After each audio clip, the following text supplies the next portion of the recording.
We must do everything we can to make our communities safer. We do not have a gun violence problem in the state of Washington. Coming up on City Inside Out, gun rights and public safety on your ballot. We take aim at two competing firearms measures that are battling it out for your vote this fall. Initiative 594 aims to close the so-called gun show loophole. We can't sit by anymore. We have to do something. But Initiative 591 says the current system for background checks in our state is enough. Nobody's ever been able to show me where there's a loophole. Both sides weigh in. We know that background checks work. I don't think anything really is a silver bullet. Debating the future of firearms in Washington. Next on City Inside Out.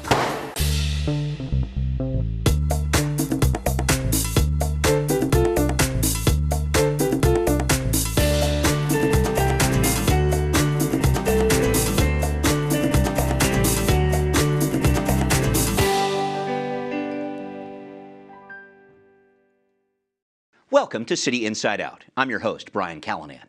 Two competing measures on firearms take aim at your ballot this fall. Initiative 594 would require background checks on all gun sales in our state. Initiative 591 would prevent those checks until a national background check system is established. Gun rights advocates say I-594 would unfairly punish law-abiding gun owners, but 594's proponents say they're taking an important step towards public safety. Now it's time for both sides to battle it out in a multi-million-dollar showdown over firearms that's packing plenty of heat this fall. Ready, aim, vote. On a set of two gun initiatives on your ballot November 4th. We can't sit by anymore. We have to do something. Eileen Benhoff is with Moms Demand Action for Gun Sense in America, an advocacy group which, along with many parents and teachers, are supporting Initiative 594. The Washington State PTA endorses Initiative 594 because it will help make our communities and schools safer. 594 supporters say they're closing a loophole in our state law that allows felons and people with severe mental illness to get a gun in a private transaction, including at gun shows and in online sales, without a background check. So it's easier for me to purchase a gun in our state than it is to volunteer in my kid's elementary school classroom. Voters in our state have turned down gun safety measures before, including a 1997 initiative to require trigger locks to be sold with handguns. But supporters of I-594 say this year is different, with the 2012 massacre of 20 children at Sandy Hook Elementary as a painful reminder that tougher gun laws are needed. Plus, 594 advocates are outspending their opponents by nearly 7-1 in the drive for a win at the ballot box. Since Sandy Hook, we have millions of supporters. We have millions of dollars. For the first time in history, the NRA has an actual opponent. And we are just as strong, if not stronger. It is a horrible law if it becomes law. Phil Shave is executive director of Washington Arms Collectors. He helped craft the statement for Initiative 591, the opposition to 594. Shave says he's not against background checks. Everyone who's joined him at this shooting club is required to pass one. The Washington Council of Police and Sheriffs opposes Initiative 594. But Shave points out thousands of law enforcement officers in our state oppose I-594 as an infringement on your rights. Shave interprets 594 to say that nearly any time people transfer a firearm to each other without a background check, say two friends on a gun range or two cops, they're breaking the law.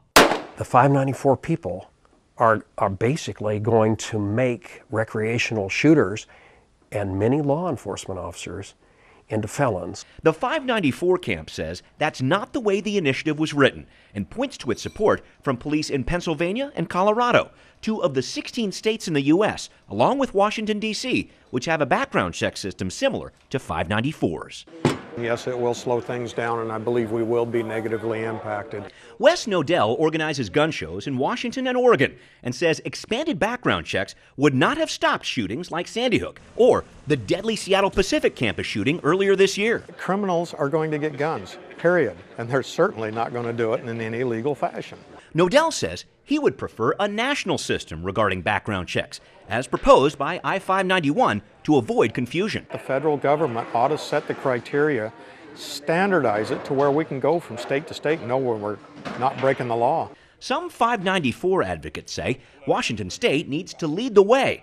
They claim up to 40% of gun purchases nationwide happen without a background check. The 594 camp says since 1998, 40,000 gun purchases in our state have been stopped by the federal background check system. They save lives. They won't save every life, but they save thousands of lives. Polls show 594 and 591, though contradictory measures could both pass this November. So prepare yourself for this debate to possibly continue into our court system, even after the smoke clears from the ballot box. And we will start our debate here with Phil Watson from the Second Amendment Foundation. He is here in support of I-591. And we have Cheryl Stumbo, a gun violence survivor, speaking out in favor of 594. Thank you both for being here. We had a coin flip before the start of the show, and I will ask the first question to Phil here. I want to have an opening statement to get started here. Tell us about your support for 591 and why you oppose 594. Well, a lot of people support 591, including gun rights advocates, people from law enforcement. The biggest law enforcement agency of the state supports 591 and is telling people no on 594. One of the reasons why is they want to protect people's rights, for one, and two, make people safer. And there's just too many question marks with 594 as far as a lot of people are concerned. So. While this is a civil debate, it is a debate with a lot of points and a lot of nuance. So we want to be definitely respectful of everyone, but we want to also say, look, there are some points here that need to be addressed. Okay, Cheryl, let me get your thoughts here. You support 594 and oppose 591. Why? Yeah, well, I come to this situation as a survivor of gun violence, and for the past couple of years I've been working with other survivors in the state who agree with the 70% of Washingtonians who have decided that we do need stronger background checks in our state to keep us safer. It's really a common sense kind of a thing. What it comes down to is that basic rights, like the Second Amendment rights, come with basic responsibilities. We have the responsibility to reduce crime and save lives, and we know that background checks are the best way that we can do that. Okay. Cheryl, I'm going to actually stick with you for this next question. I want to dive into an issue that is central to I-594. The writers of the initiative say they are closing a loophole in our state where people can go to a gun show or online and purchase a gun without going through a background check. Now, I've talked to a few people who run gun shows in our state. They tell me they put their sellers and buyers through background checks, so where's the loophole?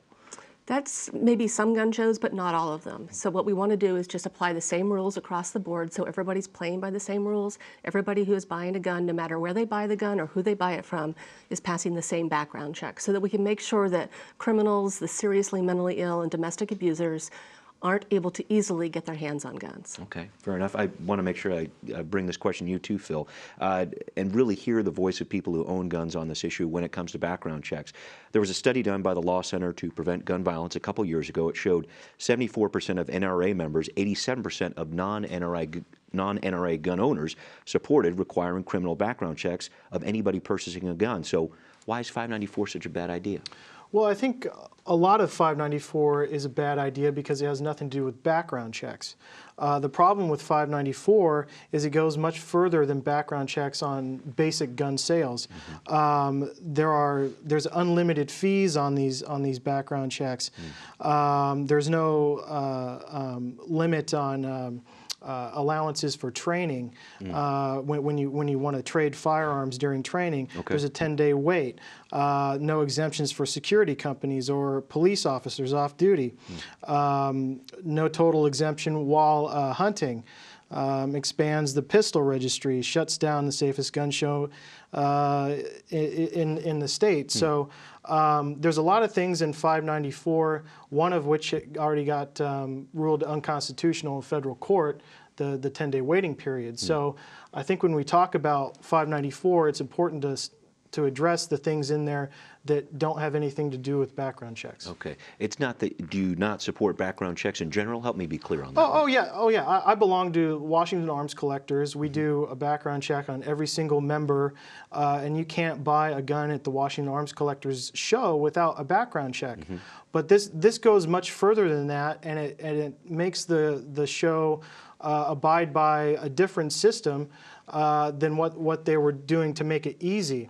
And so we wanted to actually negotiate through this and say, hey, let's talk about this. Let's get a system that works for everybody.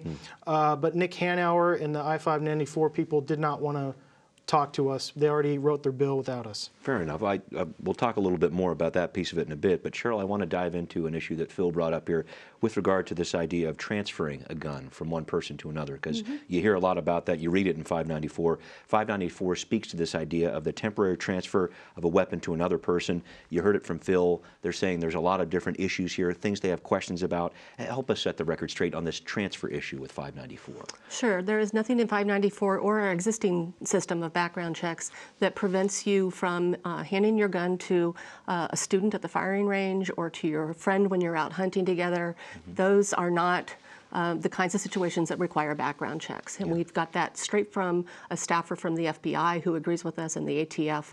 So it's really, really clear that what we're all about is talking about the situations where you're transferring, selling a gun to somebody who can go off and harm other people, and you don't know that person's background necessarily.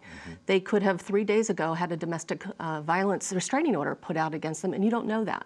So the background check is to make sure that when a gun goes to somebody else, that they are somebody that we know is not a domestic violence abuser, is not a convicted felon, and doesn't have that serious mental illness. Yeah, Phil, let me head back to you on this one, because I'm reading some of the language of 594, and it talks about this temporary transfer of a firearm. It says, I'm reading some of the language here, it's okay to do it between spouses, domestic partners. It talks about some of these things who are when you're participating in a group performance involving some of these weapons, firearms here, if it's happening at a gun range here, and if it's a legal gun range, it looks like it's okay from the language of the law here. What about this doesn't work for you? Well, one of the things in the law, it also says that the gun has to be kept and maintained at the range. So if I go there with you to teach you how to own and operate a firearm, I'm not supposed to let you use my firearms if they're not kept at the range. So while there are exceptions in 594, there's an awful lot of ways that it makes us less safe, because people are going to not be allowed to conduct training in certain ways. So it's going to make training very difficult in a lot of circumstances. Yeah. So you had mentioned something earlier too about this law potentially shutting down gun shows. Do you think that really is the case? Correct. If it did become law, excuse me. Correct. I think it's a possibility, definitely, because for instance, in Manchin Toomey, we had this is the national bill for background checks that was talked about earlier this year. We had talked about doing a gun show dealer license, where the gun show would operate under some different rules than it requires brick and mortar stores to operate under. There's many laws that brick and mortar stores have to operate under that gun shows, quite honestly, it's very hard for them to do that. So there's a lot of legal problems there with the federal laws. Okay, fair enough. We'll be diving into that, I know, as this discussion continues here. Thank you for that. Cheryl, I need to ask you a personal and difficult question about your past. And I know this. I covered the story in the news because I was in the media at the time working on this. You were shot and wounded in 2006 at the Jewish Federation shooting. Naveed Haq shot 6 people that day in July, killing one of them, Pam Wachter. My question is this, and I know it's a difficult one, but I feel like I have to ask it. Would a background check have stopped that shooting from happening? No, in fact, Naveed Haq did pass a background check before he bought the guns that he shot us with. But that's not the point. The point, and why I'm working on this initiative, is that background checks applied across the board for all sales will reduce the number of people in Washington state who are victims of gun violence. And that's what I'm about preventing. It doesn't have to do with me and my shooting. That simply is what brought me into this movement. What I want to do is help prevent that from happening to as many people as possible here in Washington state, and background checks are the way to do that. Right, with the idea that you can perhaps save some lives in this way, or what's your thought there? Yeah, exactly. You know, it's a common sense thing to do. If we've got a system that's been working for almost 20 years here in Washington, let's just extend that to all sales so that we can protect as many people in Washington as possible, so that they don't have to go through what I went through. Okay. Well, Phil, let's talk about this, because I think you've heard this argument before. Initiative 594, I think a lot of its supporters would say it's not perfect, but it could save maybe even a few lives, and for that reason, it's worth it. What do you say to that? Well, I think the problem is, in some circumstances, we're looking for a silver bullet, and I don't think anything really is a silver bullet. I think our effort could be spent definitely a lot more on dealing with the crime problem, dealing with the mental health problem out there. My family is season ticket holders to the Sounders game, and somebody got stabbed, I believe earlier this year, walking home from a Sounders game by somebody that was from all the news reports I read in need of treatment. So while this may stop some people, it's not dealing with the major issues that we have out there. I hear you, though, but in terms of what people are voting on this November, I think that's the big issue. And Cheryl, I don't know if you want to jump in here. I know that it's not talking about mental health. It's actually talking about gun ownership and how guns are transferred there. Did you want to? Yeah, and the background check helps us make sure that people who have those severe mental illnesses do not have an easy way to get their hands on guns. The things that Phil and his organization are bringing up, they're mere distractions. I think that the #1 goal of Initiative 591 is to get this answered in the courts rather than letting the will of the people here in Washington State do it. So they're bringing up these incidental things to try and distract the voters and confuse them so that this goes to the courts rather than letting the people decide. Phil, I think you have a different viewpoint on that, and I want to make sure that you weigh in on that piece of it. Sure, yeah. By no means is 591 meant to be any kind of distraction. It's the will of the people if the people choose it. It addresses gun confiscation without due process. This state does have an emergency gun ban law. What happens if that gets enacted is a big question mark in a lot of people's minds. It is in ours, at least. And quite honestly, we don't want to relive another incident like what happened after Hurricane Katrina, where we had to file a federal lawsuit to prevent people's guns from being confiscated in a wake of a disaster. So there's a lot of issues there that definitely we should talk about. And I agree with Cheryl. Let's let the will of the people decide. Okay, we'll definitely do that. Brian, yeah, please, go ahead. This idea of gun confiscation in Washington State, there is no evidence that we are ever going to have government showing up on our doorsteps and confiscating our guns. Again, I think it's a mere attempt to distract and confuse. Okay, fair enough. I'm going to move on to another issue. Thank you for the back and forth on that. And we'll touch on 591 again in just a little bit. But let me head back to 594. And Cheryl, I want to ask you this question. Phil brought this up earlier. Some of the largest police organizations in our state, WACOPS is one of them. The Washington Council of Police and Sheriffs says no on 594, yes on 591. These are officers a lot of people trust when it comes to public safety. What do you say in terms of what they're endorsing here? Well, we do have the support of a broad range of law enforcement officers, chiefs of police, sheriffs, as well as King County prosecutor and other prosecutors around the state. We also have the broad support of educators, public health experts, survivors like myself. It's not limited to a narrow group of people who are supporting 594. We have support in every county in the state and every legislative district.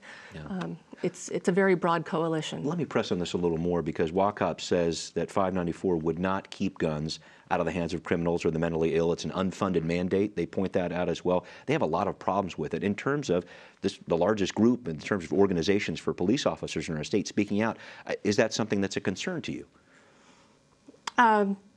I just again would point to the broader coalition that we have of support behind 594. Okay, all right. And let me talk about that. I'll flip the question to you, Phil. In looking at the public health community, the education community, as Cheryl brought up here, so many of those groups are backing 594 and not 591. What does that say to you?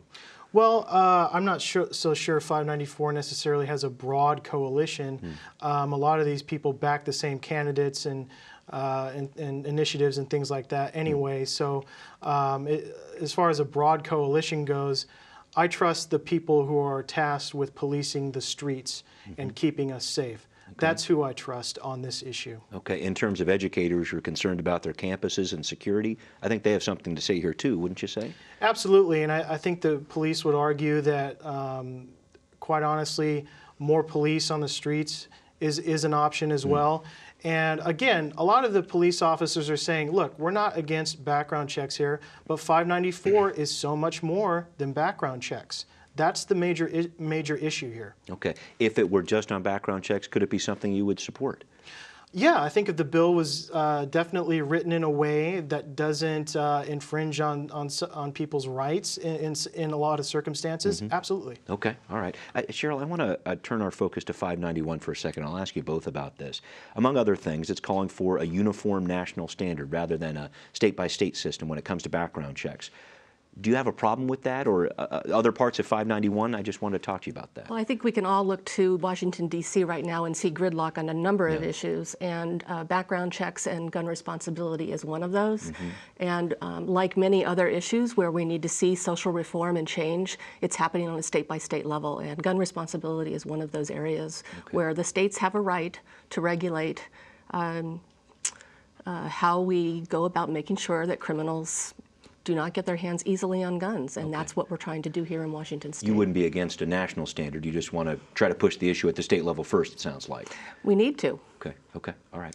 Phil, I want to flip this question at you with 591 because there doesn't seem to be a lot to it. I actually counted up the words. There are less than 200 in the span of the entire text of the initiative there. Why so few words and details to discuss such a big topic? Well, we felt it's not necessary to have 18 pages like 594 does to pass a simple law.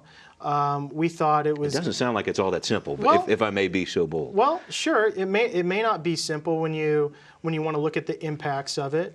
And quite honestly, I think that yes, state to state, we do have differences and can have differences in our laws.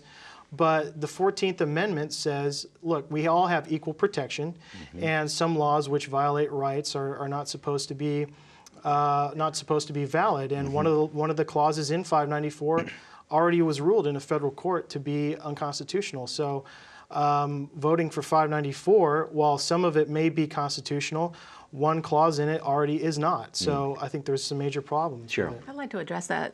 The clause that Phil here is talking about, a mandatory waiting period, that is not part of 594. The law enforcement officers that we've worked with on crafting the initiative asked that there be an extended period of time that they be allowed to check the local state records to make sure that somebody is not one of those folks who has a serious mental illness or is a domestic abuser. So they need time to check that data. That's all it is. Okay, fair enough. And folks at home, we will have the websites of both of these campaigns on our website at seattlechannel.org. I urge you to go to them and check the entire text yourself. It's a good read, an important one for this debate too. Cheryl, back to you here. I want to talk about what some of the opponents of 594 are saying with regard to some of the donations for the initiative here. Some of them have come from out of town. Former New York Mayor Bloomberg, certainly one of the prime donors there, giving $1 million there. $7 million all told, local donors like Bill Gates and Paul Allen donating a lot of money here. Should voters be concerned about the out-of-town money and the big money that's behind this? Maybe less of the grassroots effort and more of these big donors that are donating to this. Well, first, let me be clear. We have financial support from over 7,500 Washington individual citizens who have donated their well-earned treasure to make sure that this ballot initiative is successful and that we get background checks in place.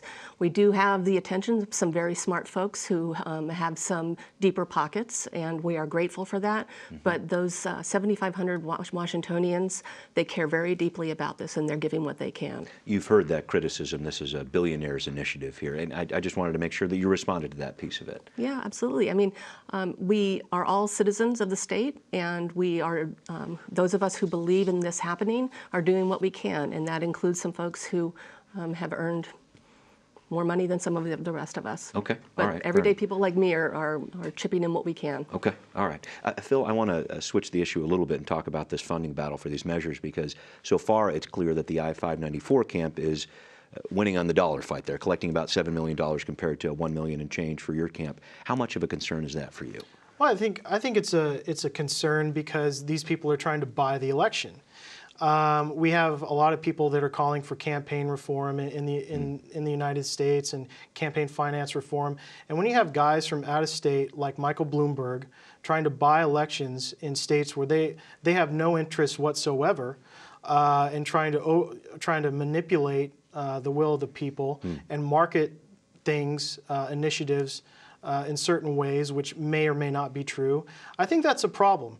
And it's a problem maybe we should start talking about and addressing. Okay, all right, fair enough. It is just about time for us to wrap up our show, and I know, Phil, I'll let you talk first, and Cheryl, you're going to speak last on this. I'd like for you to give us a closing statement, if you could. I'll give you about a minute on some of the most important issues you want voters to think about, if you would. Well, I like voters to think about the the initiatives that have already been proposed in Washington State that have been voted down before. Initiative 676, which was a gross overreach of rights back in 1997.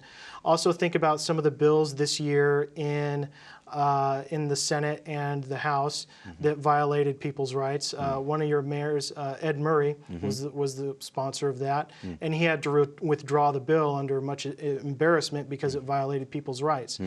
These are the reasons that we need to vote yes on 591, and also because it might give the courts or the legislature a chance to address some of the issues that are problematic with 594, not necessarily the background checks, but all the other stuff. Okay, fair enough. Cheryl, I'll let you wrap up the show. You've got about a minute. Okay, great. Initiative 594 is all about closing this huge gaping loophole that we have in our existing background check system, a system which, by the way, has prevented more than 40,000 sales to prohibited purchasers in the almost 2 decades that it's been in place. So we know that background checks work. The states that have enacted background checks for all handgun sales have seen a drastic reduction in some very serious crimes, like women killed by their intimate partners with guns, and law enforcement officers. 39% fewer law enforcement officers are killed with handguns in the states that have these background checks in place. So it's an important law to pass to make us all safer, to reduce crime and save lives. And so I would urge the voters to vote yes on 594 and to vote no on 591 so that this isn't left to the courts, but it's left to the people to decide. Cheryl, Phil, thank you very much for your time, both of you. And we will be right back. I'm in favor of the background checks. I think it makes a lot of sense. It still doesn't stop it getting into the hands of criminals. If you make it harder for the regular people, then that leaves them unarmed against the criminals. I think we all have a responsibility to protect society. We'd like to know what you think. Send us an email at contact@seattlechannel.org or find us on Facebook and Twitter and give us your feedback. Before we close today, it's time for our weekly CIO poll. I-591 and 594 are both targeting gun sales in Washington. Do you support expanded background checks on gun sales and transfers? Yes, no, or are you still undecided? We want to know what you think. Cast your vote and send us your comments at our website, seattlechannel.org/cityinsideout. While you're there, you can watch our programs online anytime. Coming up next week, all eyes are on the 37th Legislative District in Seattle as 2 popular activists campaign to replace State Senator Adam Klein. Hear from both candidates next time on City Inside Out. I hope you join us.